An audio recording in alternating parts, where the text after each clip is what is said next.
Hey, how's it going, Nostalgics? It's Ryan from the Nostalgia Factor here, back again with another edition of Nostalgic Blast. Today's blast from the past is Crash Bandicoot Warped on the original PlayStation.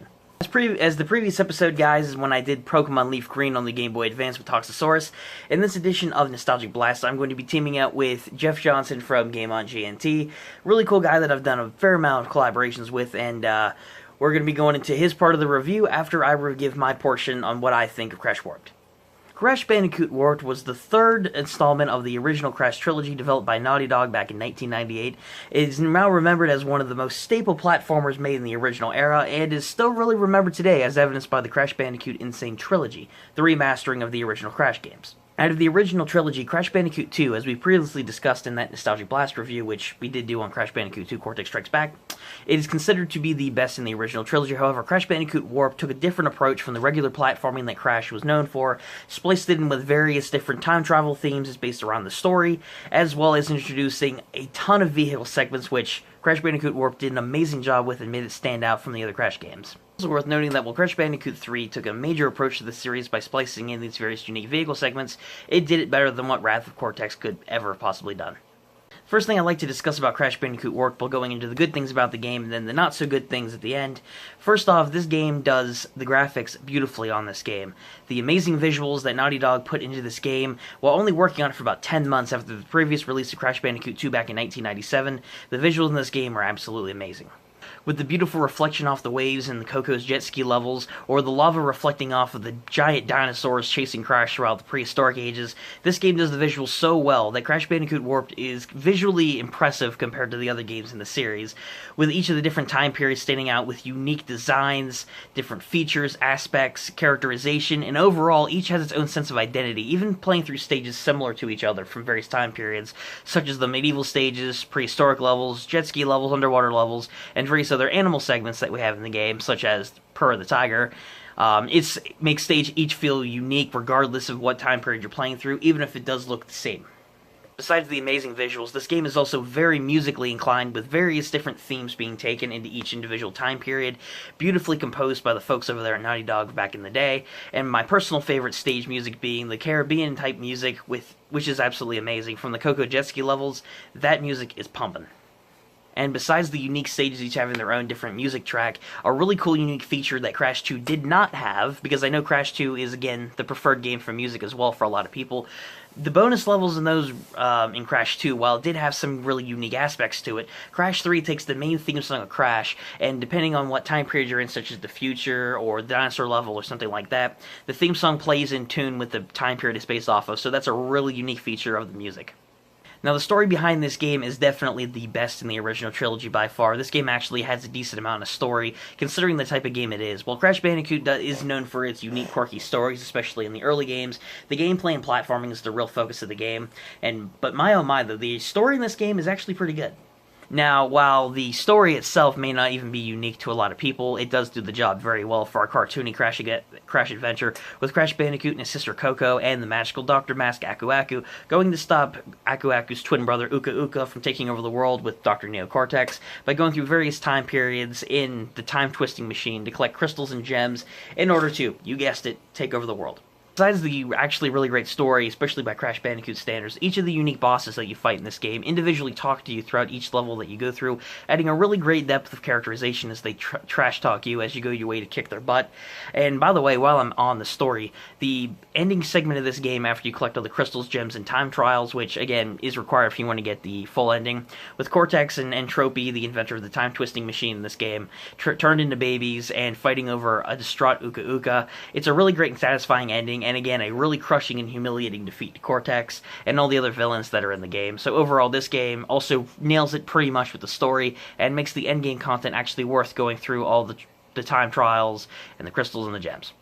Now, with this game, aside from Crash Bandicoot 2, in my opinion, Crash Bandicoot 2 is by far the more flawed game in terms of cons.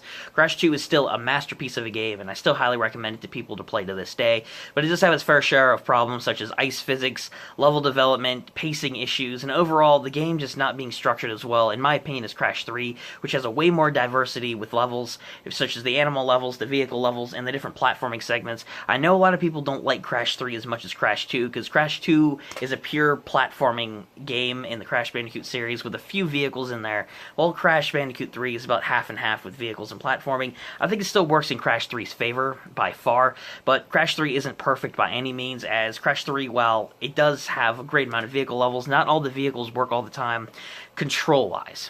As previously mentioned, my biggest gripe with this game by far are some of the vehicle controls. While each of the vehicles are definitely very unique graphically, musically, and overall, just, they play amazing. The motorcycle levels that I would say are the worst controlling vehicle in the game, mostly because while it's very smooth and satisfying to go over the different tracks and go over the different ramps and obstacles that you encounter in the game, it's very annoying to have to constantly swerve over different tight corners, especially when you're doing a time trial. Makes it very difficult if you're trying to get a decent time. Heaven forbid you go for the Platinum Relic, but even if you're trying to go for the regular relic, the controls get so stiff when you go around certain turns and corners, and the knockback when you run to the different racers is also pretty annoying too, because then you have to spontaneously recover, and again, when you're trying to go for a full box run the first time around, it also makes it very difficult. So if you're going to go for the box gem, just go slow as possible. That's what I've done.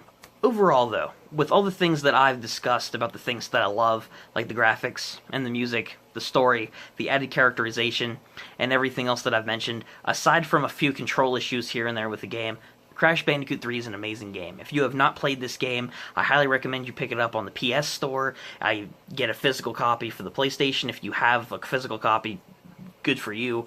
And if you want the newer experience, pick up the Insane Trilogy. It has a really great remaster of all three games. You can experience the first two, and you can experience this game for yourselves. But overall, great game. Highly recommend you play it. Other than that, though, guys, this has been it for my segment of the review. Let us jump into GameOnGNT's review of Crash Bandicoot Warped, and let's see what he has to say.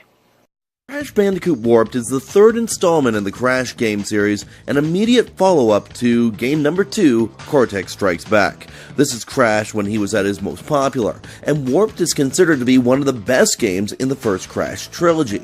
My experience with this game is pretty limited, as I mostly played Crash Bandicoot 1.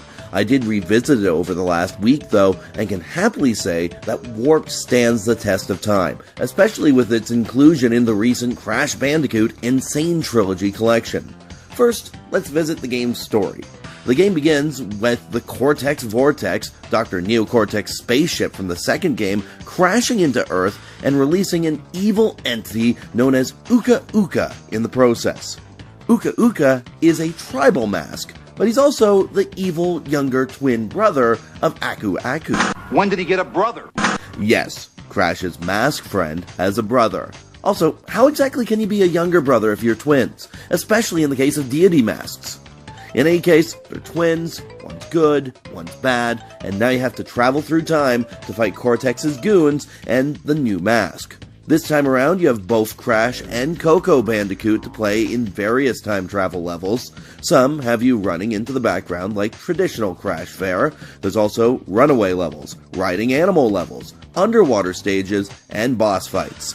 There are also crystals to find in every level, done by completing the level, collecting every box, and beating the level in time trial mode. I find it neat that you can take each of the world's 5 stages in any order you please to unlock the boss of that stage. I'm a purist though, so level 1 through 5 is the way I go.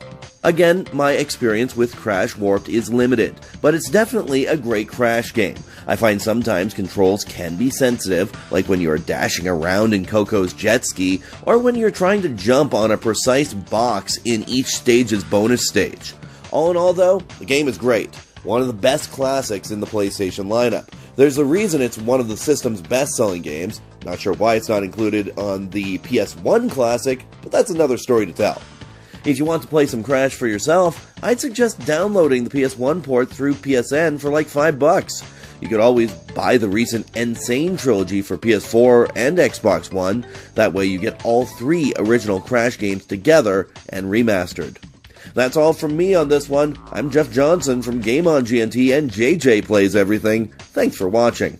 And that pretty much wraps up the video, guys. Thank you for tuning into this edition of Nostalgic Blast. I really do appreciate it, guys. You have no idea how much I appreciate you guys watching to the end of the video if you made it this far. I love doing these reviews. I love all the videos I do on the channel, but by far, the ones that I have the most fun with, usually with writing a script and recording gameplay and whatnot, it's just an amazing time. So thank you guys for watching, and thank you GameOnGNT for being on the channel. I really do appreciate it. You're an amazing dude, and I hope to have you on in the future.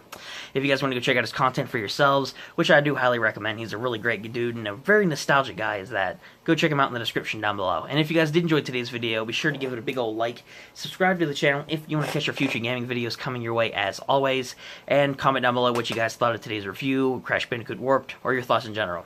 With all that in mind, nostalgics, thank you for watching. Until next time, this has been Ryan from the Nostalgia Factor saying, keep on gaming.